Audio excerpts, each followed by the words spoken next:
할렐루야. 6월 3일 화요일 새벽 기도를 시작하겠습니다. 사도신경으로 우리 신앙을 고백합니다. 나는 전능하신 아버지 하나님 천지의 창조주를 믿습니다.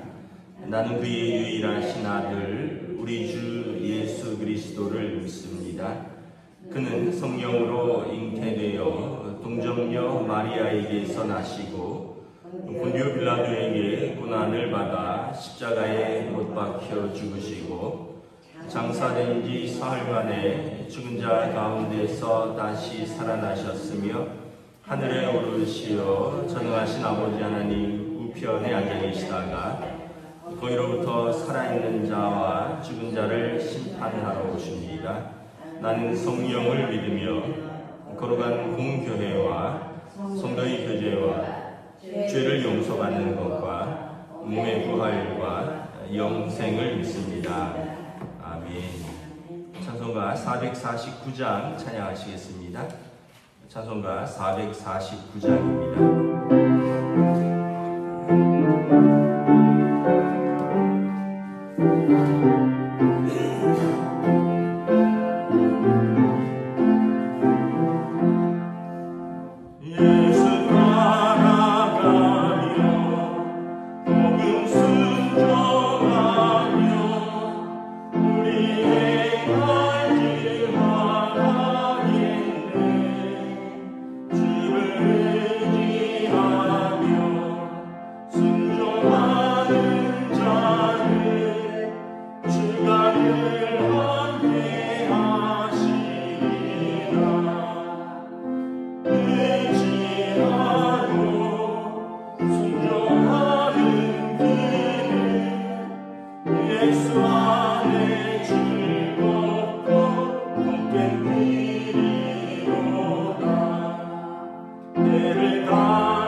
의지하고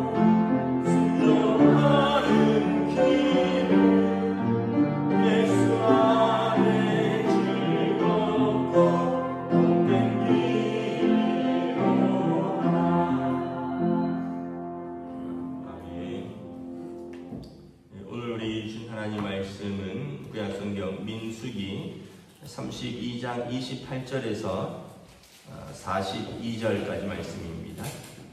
민수기 32장 28절에서 42절까지 말씀입니다. 다 찾으신 줄 아시고 저 여러분들이 한 절씩 기도하겠습니다. 이에 모세가 그들에 대하여 제사장 엘르아살과 눈의 아들 여호수아와 이스라엘 자손 지파의 수령들에게 명령하니라. 모세가 그들에게 이르되 갓 자손과 르벤 자손이 만일 각각 무장하고 너희와 함께 요단을 건너가서 여호와 앞에서 싸워서 그 땅이 너희 앞에 항복하게 이르면 길르앗 땅을 그들의 소유로 줄 것이니라. 그러나 만일 그들이 너희와 함께 무장하고 건너지 아니하면 그들은 가나안 땅에서 너희와 함께 땅을 소유할 것이니라. 갓 자손과 르벤 자손이 대답하여 이르되 여호와께서 당신의 증들에게 명령하신 대로 우리가 행할 것이라. 우리가 무장하고 여호와 앞에서 가나안 땅에 건너가서 요단 이쪽을 우리가 소유할 기업이 되게 하리이다.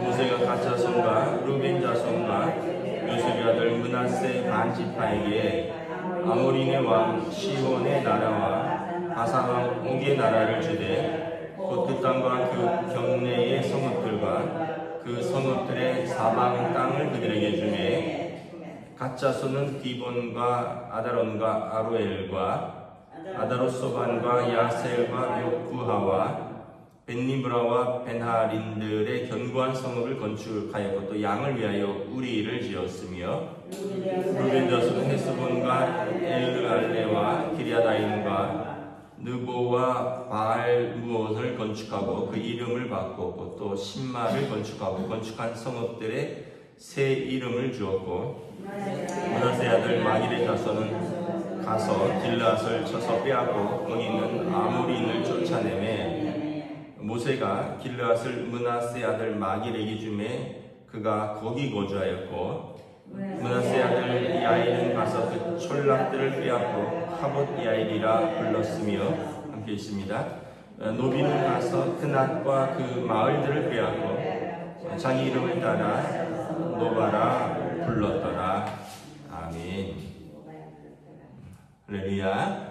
네, 오늘 또 새날을 주셨습니다. 하나님께서 은혜와 평강으로 함께 해주시기를 축복합니다. 네, 오늘은 또 대통령 선거일이죠.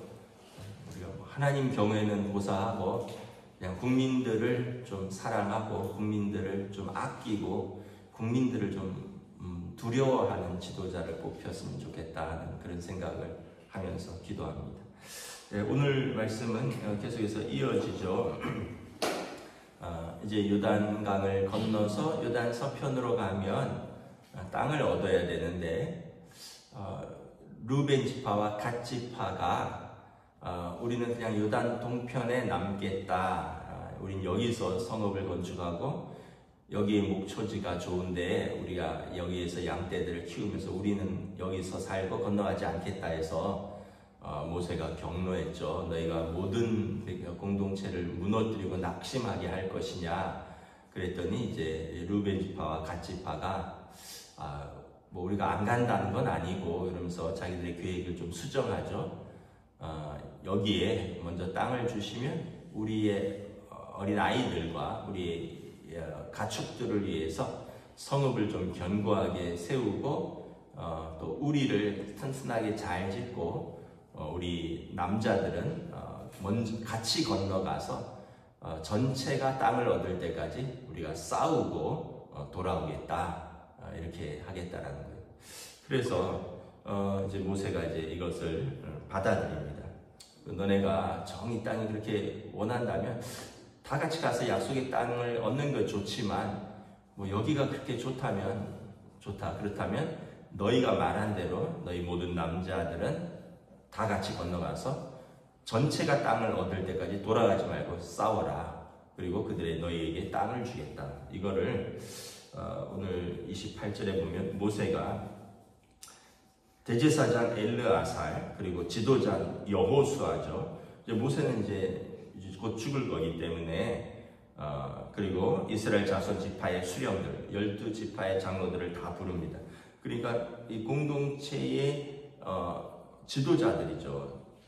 여호수아는 모세를 대신하고 대제사장 엘르아살은 아론을 대신하는 거고, 이스라엘 12지파의 수령들을 다 불러서 이 사람들의 결정을 공포합니다. 그리고 허락을 얻죠. 우리가 이제 여기서 이제 하나 깨닫는 것은 뭐냐면, 모든 것은, 특별히 중요한 것은 공적으로 처리를 해야 된다는 거죠. 이걸 이제 모세가 개인적으로 그래 너희는 그렇게 해라 내가 봐줄게 이게 아니라, 대제사장 또 자신을 대신할 여호수아 12지파의 모든 수령들을 다 불러서 두 지파가 이런 제안을 했고 또 이렇게 헌신하기로 결단했고, 그래서 이것을 허락해주면 이렇게 진행을 하겠다라고 하는 것입니다. 그래서 모든 일은, 중요한 절차를 거쳐서 공적으로 할 때 그게 가장 안전하고 전체 공동체를 위한 것이다 라는 것입니다.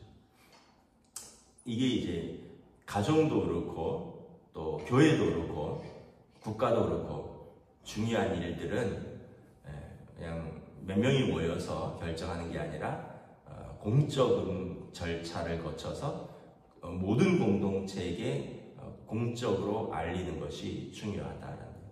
사도행전 6장에 보면 교회가 사도들이 구제하는데 식탁에서 좀 문제가 발생하죠. 그래서 우리가 손이 딸린다.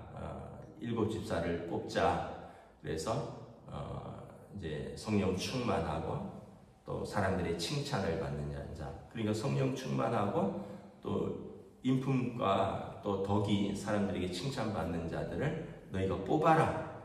그래서 투표를 해서 뽑습니다. 공적인 절차를 거치는 거예요. 그래서 어떻게 됩니까?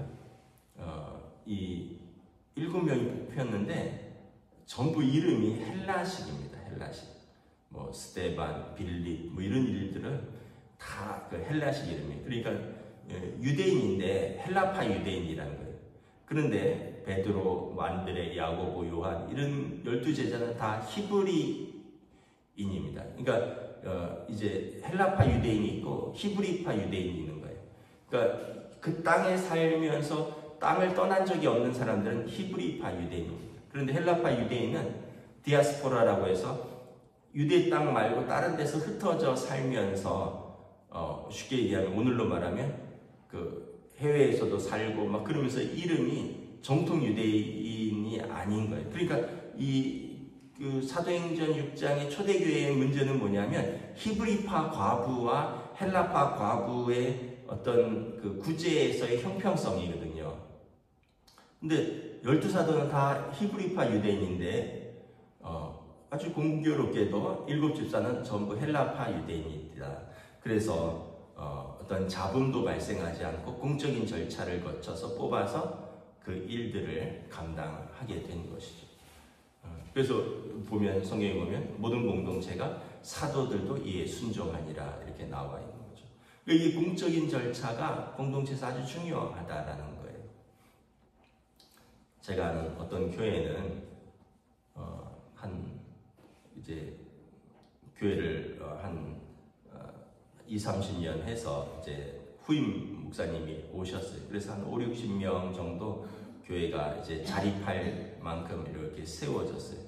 이제 새로운 목사님이 와서 이렇게 하는데 이제 투표 장로 선거를 해야 될 때가 왔는데 이제 그 자기 친구가 이렇게 온 거예요. 자기 친구가, 고향 친구가. 그래서 이 교회도 절차가 있거든요. 근데 이제 그분이 자기가 믿을만 하고 오래전부터 알고 있고 뭐 그렇게 해서 생각을 했는지, 그래서 이 장로 투표를 하는데 뭐 2명을 뽑는다고 하면 이제 자기 친구도 이름을 올린 거죠. 그러니까 그렇게 되면은 뭐 자기가 잘 알고 또 자기가 믿을만 하고 목사님을 도와줄만 하고 이렇게 생각을 한 것 같아요. 그래갖고는 이제 그 목사님이 자기 친구를, 오랜 친구를 후보에 올리고 해서 됐대요. 그리고 나서부터 이제 교회 분쟁이 생기기 시작합니다. 왜냐하면 교회는 헌법이라는 게 있거든요. 교회는 헌법이 있습니다. 장로는 나이가 40세 이상 되고 7년 무흠한 자고 뭐 이런 몇 가지의 그런 헌법적인 조건인데, 이분이 7년 무흠에서 걸리는 거예요. 왜냐하면 우리 교회에 온 지는 3, 4년밖에 안 됐다는 거예요. 다른 교회에서는 모르겠다라는 거예요. 그러면서 이제 사실 그분을 이제 뽑을 때도 목사님이 거기에 대한 설명을 정확하게 하지 않았고, 문제는 이제 떨어진 분들이 지속적으로 문제를 제기를 하면서 교회가 아주 어려워지고 아주 수년을 분쟁에 휩싸였고, 결국은 노회에 이제 뭐 고소 고발되고, 결국은 담임 목사님도 물러나고, 뭐 그 교회가 지금 쑥대밭이 됐어요. 우리 노회는 아니고 제가 아는 교회. 그러니까 이게 뭐냐면 공적으로 일을 처리하지 않아서 그런 거예요. 자기를 도와줄 것 같아서 인간적인 마음으로 자기를 잘 알고 자기가 신뢰할 만한 고향 친구인데, 이게 교회의 공적인 절차를 따르지 않은 거예요. 그러니까 그런 자격이 된다 할지라도 공적인 절차가 있으니까 몇 년 더 기다리든지 이래야 되는데, 이런 절차를 거치지 않으니까 문제가 되는 거죠. 그럼 지난 비상계엄도 공적인 절차를 거치지 않은 거예요. 한덕수 국무총리가 그랬잖아요. 절차적 흠결이 있고 내용적 흠결이 있다라고 생각합니다. 국무총리도 흠결이 있다는 거예요. 다른 사람들도 다 문제가 있다고 생각합니다. 우리가 사인하지 않았습니다. 그러니까 어떻게 된 거예요? 지도자도 물러나고 나라 전체가 어려워지고 6개월 동안 혼란에 빠진 거죠. 그러니까 모든 일은 공적으로 해야 되는 거예요. 중요한 일일수록 공적으로 하고 모든 것을 공정하게 다뤄야 되는 거죠. 그래서 우리가 뭐 가정이야 뭐 작은 공동체니까 부모 중심으로 간다지만, 교회나 뭐 어떤 직장이나 국가나 중요한 일은 이런 공적인 절차를 거쳐서 모든 이들의 의견을 이렇게 좀 잘 지켜가면서 가야 된다. 지금 이 두 지파는 다시 말하면 우리는 안 가겠다는 거거든요. 그러나 안 가지만 가서 헌신은 하겠다.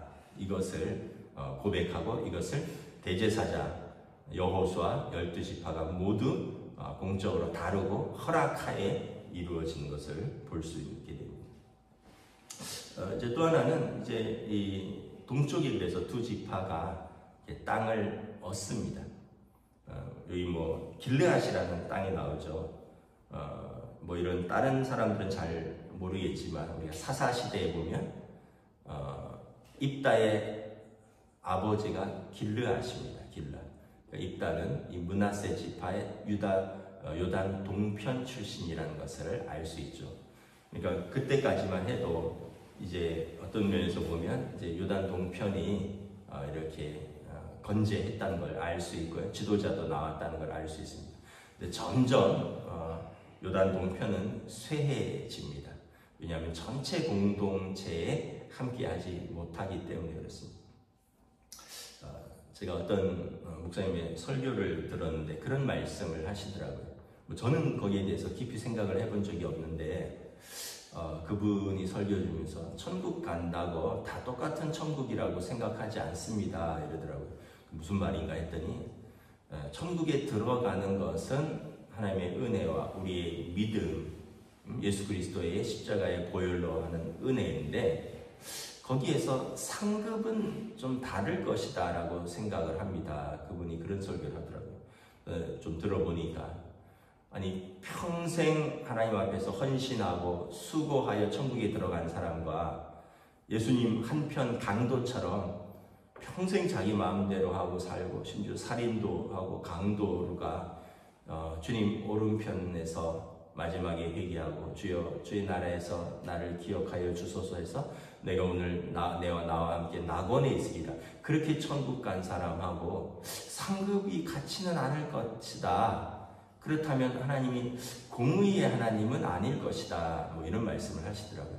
저는 거기에 대해서 깊이 생각은 안 해봤는데 그렇겠다. 우리가 천국 가는 것만 생각을 했지 천국도 같은 상급은 아닐 것이다. 그래서 사도 바울이 성경에 보면 금으로 뭐 나무로 짚으로 자기 국력을 시험해 볼 것인데 불 속에 들어가면 다 타버릴 것이고 무엇이 남을 것인가 뭐 이런 말씀을 하시잖아요. 그래서 저도 그런 생각을 한번 해보았습니다. 우리가 죄를 회개하고 예수 그리스도를 믿는 믿음으로 하나님 나라가는 것은 하나님의 언약이니까 의심할 바가 없지만 그러나 또 거기 가서도 우리의 상급이 있지 않을까. 그냥 평생 자기 마음대로 살다가 마지막에 회개합니다. 꼴까닥 이거라. 평생 하나님 앞에 신실하게 살고 또 항상 헌신하고 충성했던 사람이 그 천국에서의 상급이 같을지는 않지 않겠느냐. 또 반대로 어떤 분이 이런 걸 물어봤어요. 아니 평생 신실한 권사님으로 신앙생활 했는데 마지막에 치매가 걸려서 남편도 못 알아보고 가족도 못 알아보고 예수가 누구야? 나 몰라 막 이런 사람은 천국 가겠냐고. 아니 지금 아픈 거잖아요. 치매는 뇌 질환이잖아요. 건강할 때 자기 입으로 신앙 고백하고 평생 신앙생활을 성실하게 한 사람이 마지막에 아파서 주님 모른다고 했다고 그렇다고 해서 천국 못 들어가겠느냐? 우리 주님이 그런 분이시겠느냐? 그걸 생각하면 또 맞는 말이겠죠. 그러니까 우리의 삶의 전 과정을 평가하신다는 거예요. 어떤 한 시점에 분명한 회개와 영접과 그러한 하나님의 거듭남과 구원이 있지만 그럼에도 불구하고 우리 삶의 전 과정을 하나님께서 보시고 평가하시고 하늘에서 상급이 있지 않을까. 오늘 이 두 지파는 나중에 또 절반이 다시 이렇게 합세를 하는데 두 지파 반은 결과적으로 보면 공동체랑 떨어졌고요. 그들은 땅을 잃어버립니다. 요단 동편은 더 이상 유대의 땅이 아닌 것을 역사적으로 보게 되는 것입니다. 그래서 여러분 우리가 항상 주님 오시는 그날까지 또는 우리가 주님 앞에 서는 그날까지 이 믿음의 공동체와 함께 더불어서 끝까지 헌신할 때 또 우리의 상급도 있고 또 그 안에서 오히려 안전하다는 것을 우리가 다시 한번 깨닫습니다. 오늘 하루 여러분 또 저와 여러분들이 이러한 우리의 믿음 또 사랑 헌신 속에서 또 특별히 나라를 위해서 기도하고 투표하시는 복된 하루 되시기를 주님의 이름으로 축복합니다. 기도하겠습니다. 하나님의 은혜를 감사합니다. 오늘 주신 말씀을 통해서 중요한 일일 때 전 공동체가 함께 의논하고 다루고 결정한다는 것을 다시 한번 깨닫습니다. 또한 모든 일들을 함께 수고하고 함께 헌신하고 함께 나눌 때 그것이 또 보람되고 안전하다는 것을 우리가 역사를 통해서 다시 한번 배웁니다. 우리의 삶에서, 가정에서, 또 일터에서, 교회에서, 또 우리나라와 민족 가운데 하나님의 뜻 가운데 우리가 항상 공동체를 사랑하고 존중하고 또 올바로 세워가는데 쓰임받는 저희들로 세워주시옵소서. 감사를 드리오며 우리 주 예수 그리스도 이름으로 기도드리옵나이다. 아멘. 하늘에 계신 우리 아버지의 이름을 거룩하게 하시며 아버지의 나라가 오게 하시며 아버지의 뜻이 하늘에서와 같이 땅에서도 이루어지게 하소서. 오늘 우리에게 일용할 양식을 주시고 우리가 우리에게 잘못한 사람을 용서하여 준 것 같이 우리 죄를 용서하여 주시고 우리를 시험에 빠지지 않게 하시고 악에서 구하소서. 나라와 권능과 영광이 영원히 아버지의 것입니다. 아멘.